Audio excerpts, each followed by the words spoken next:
Should you buy a house in 2023 or wait? It's the big question everyone's asking this year. Interest rates are high, home prices are high, rents are high, banks are collapsing, Twitter has changed its logo to Doge. All of these are valid concerns. So in this video, we're going to discuss the pros and cons of buying now versus waiting so that you can make the most informed decision possible. My name is Michael. I'm a real estate agent in the Dallas area. If you're looking to make a move in Dallas, whether it's next week or next year, I'd love to connect. You can call, text, or shoot me an email. All my info is in the description below. So first of all, I would love to hear, why do you want to buy a house? Let me know in the comments below. For me, this is why I buy houses. They make a lot of money, plain and simple. There is no other investment vehicle where the average person can borrow 95% of the money for the investment and enjoy 100% of the gains when you sell it. Not only that, if you live in the home for at least 2 years, all the profit you make is going to be tax-free. There is literally nothing else like this. For the average person to get ahead, this is the way. This is the way. This is the way. This is the way. My wife and I have owned and sold 4 homes already, all at a very large and often tax-free profit. It has put my family literally decades ahead financially of where we would have been if we had never bought. So real estate is a big passion of mine. It's actually why I became an agent in the first place, was just to be able to help regular people like myself generate wealth. And just so you know, every single time we bought a house, the media was saying we were about to hit a huge recession. They say this every year, by the way. People were telling us we had too many houses, and when the recession hits, we're gonna go bankrupt. People were saying prices are too high, so they just have to come down. All the same things you're hearing today, and that you'll continue to hear forever.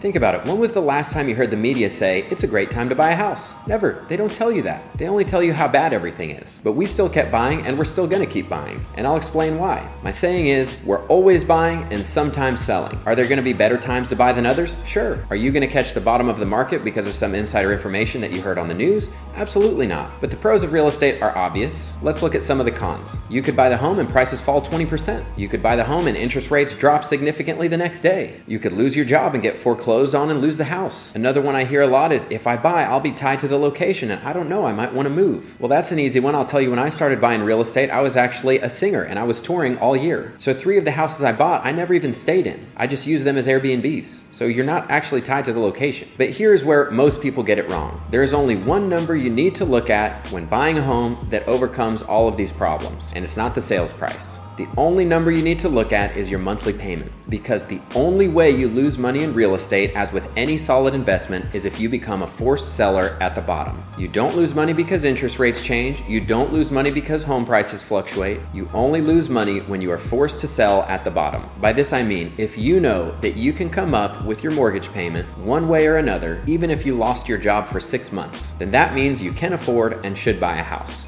Because the only way you're going to lose money in real estate is if the bank forces you to sell the bottom because you stopped making your monthly payment. And I'm sure you already know that if you're renting, you're still paying a mortgage. You're just paying it for someone else. Your hard work is going to build the dream future of your landlord. Also, I'm not saying that landlords are evil, greedy people. They're providing a service that's needed for people who aren't ready to buy a home yet, and they should be compensated for that. So I'm not coming down on landlords. But even if home prices do go down 20% right after you buy, you just wait a few years, enjoying your nice, cozy little home and your comfy little monthly payment, living your life, and before you know it, prices will be at all-time highs again, and it'll be like it never even happened. It's the same reason you invest in a 401k. You're buying stocks at totally random prices all year long, because you know that even if the market drops 50% next year, if you just wait a few years, you'll be back in profit. But what if the absolute worst case does happen to you? You lose your job, you're single, and you don't have a spouse to help provide income, and your monthly payment is $2,500 a month. Can you put a tenant in there for $2,500 a month and live with a friend while you find a new job? What if you can't find a tenant for $2,500? Could you find one for $2,400? For $2,300?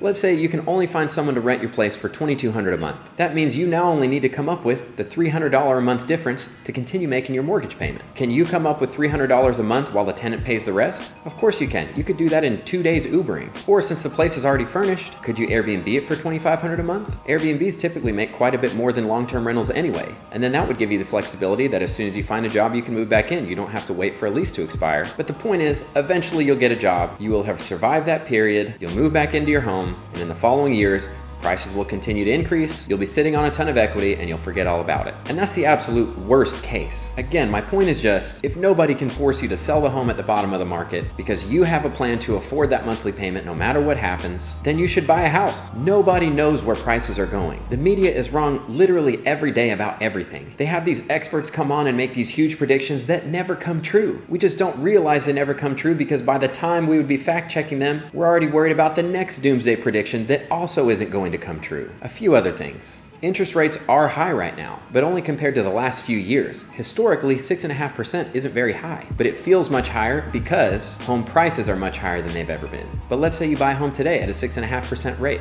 and next year they go down to 4.5%. That's incredible news for you. You just get to refinance down, and now you're saving a couple $100 a month. But even better, if rates are at 4.5%, then demand is going to flood in and home prices are going to be going straight up again, and your home's going to be worth a lot more. That's because there is still no supply. Too many people are going to be fighting over the few houses that are on the market, just like we saw the last few years. But on the other side, what if rates actually go up from here? That might drive home prices down. Shouldn't you wait for that? Well, no, because if rates go up, you're not going to be able to afford a house anymore. Did you know for every 1% rates go up, housing prices would have to drop about 12% just for you to have the same monthly payment as if you had bought now at the lower rate? Let's just look at what's happened. Interest rates last year went up 4.5%, almost 5%, and prices didn't come down at all. Do you really think if rates go up another 1% from here, now prices are going to drop 12%?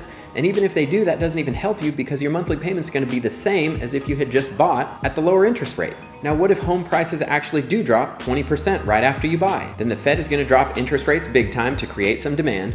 You're going to get to refinance at that much lower rate, saving a bunch of money. And over the next few years, all the new buyers are going to drive prices right back up to where they were. And a few years later, you're going to have a ton of equity, a great interest rate, and it's going to be like none of it ever even happened. So when should you wait to buy? If you don't have a plan and you're not sure that you could survive 6 months of mortgage payments without your current job, then don't buy. And I am not saying that you need 6 months of expenses in savings. I'm just saying have a plan. The plan that I outlined before with Airbnb or a tenant, that can be accomplished with zero money in savings. But you've just got to make sure you have a solid plan. And also know that for most people, this worst case scenario will never come true. Most people just enjoy their home and that's it. Eventually they sell and use the equity to move into a bigger home, and they just keep trading up until they get to their dream home. And then one day they pass it on to their kids, and now their kids are starting out with $1 million in equity. And if you're hearing this and you're still wanting to wait to buy a home, do you really think that it's going to get easier to buy a home? And if so, I would genuinely love to know why, because I'm not seeing any data that's suggesting that it's going to get any easier anytime in the foreseeable future. So if I'm missing something, I would love to know what it is if you would leave it in the comments below. That's it for me. If you got any value from this video, make sure to hit subscribe so you don't miss the next one. And again, if you're looking to make a move in the Dallas area, whether it's next week or next year, call, text, or shoot me an email. I'd love to connect. All that info is in the description below. Thanks for watching, and I'll see you in the next video.